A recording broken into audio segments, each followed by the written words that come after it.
So we're getting here midway into February, and it's a beautiful sunny day here in South Florida. It's gonna get really chilly tonight, somewhere in the mid 50s. But we're gonna get a little update on our beautiful soft coral aquarium that we set up in the lobby showroom. So let's go take a look at it. Come on in.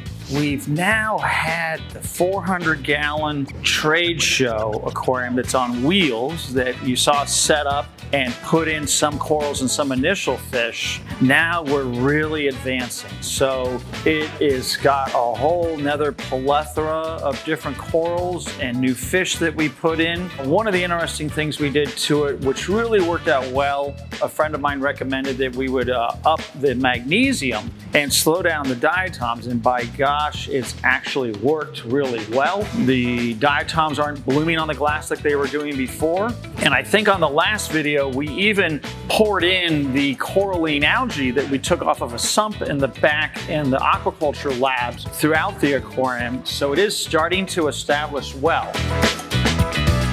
Let's talk about the newest additions. These two yellow tangs there are from Biota. They're a great set of a dozen that we got from them. They've been in a few days, but bam, they go in just like the clownfish go in. They're immediately acclimated to a coral reef closed environment. They're doing well automatically. They're picking on the rocks, getting little bits of algae, eating the nori, eating the pelletized food that we got from Biota. For the yellow tangs themselves, we put in these little blue Springer-eye damsels. There's a fourplex of them. There was a couple little flatworms that came in on one of the soft corals, and those guys are notorious to eat them. The two yellow chorus wrasse we put in before, they're doing really well in the aquarium, and they too will eat flatworms. So the theme of this aquarium is going to be, and has been, really zoanthids down on this island over here with some mushrooms and that beautiful gorgonian up top. You got a bounce mushroom that's doing super well. Oh, and there's the other addition.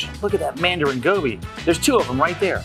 Those were from Biota too. We got all those the same day. I ordered a dozen of the mandarins from Biota, and they came in pretty small, like the size of my thumbnail. I was like, oh my gosh, what are we gonna do with them?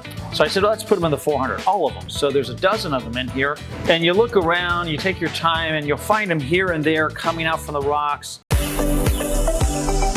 Last week, I went up to TSA, also got some really nice zoos. So there's some great zoanthids there. I don't remember the names of all of them, but they're really neat full-size plates of some great zoanthids. So we're putting those in here too. And then even these Jurassic clamps. Look at these guys that came from, I think, the Marshalls via ORA. There's two really big Jurassics, just fantastic, really beautiful. It's one of our favorite clams, does really well in captivity and grows super well in your reef aquarium. As you can see how great the green polyp leather coral is here. It's got really great polyp extension now, really nice clove polyps, multicolored clove polyps. You can see the green centers and the orange tips on them, doing really well.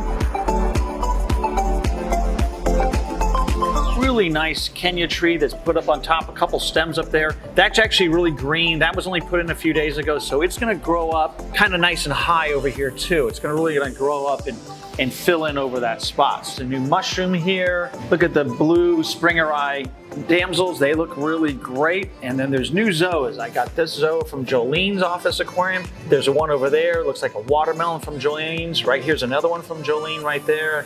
That white disc, you can see that there. So the goal is to cover this rock island over here with zoanthids. Oh, there's even one that fell on the ground.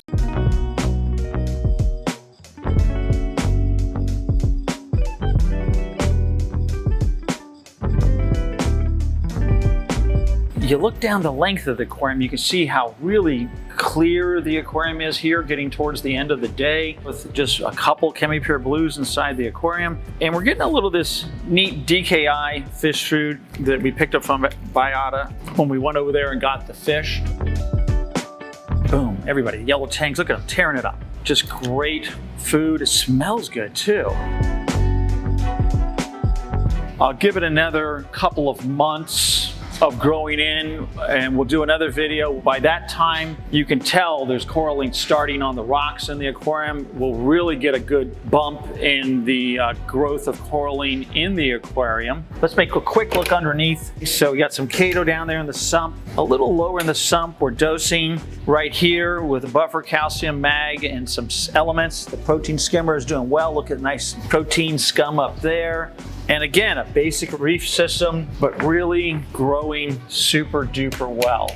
We're gonna go down the wall of aquarium history. I've started assembling the rest of this on the wall. We have an original issue of the 1934, the Aquarium magazine, 1937. And you've got Tropical Fish Hobbyist from 1959, 1960. And then the first ad I could find of CHEMI-PURE from 1961 that was also in TFH. Both of these Tropical Fish Hobbyist articles have articles from Dick Boyd and just a whole bunch of neat, interesting historical images. And I'm gonna fill the whole wall going down to my office with a lot of some really great photos of the history of aquariums and tropical fish in South Florida.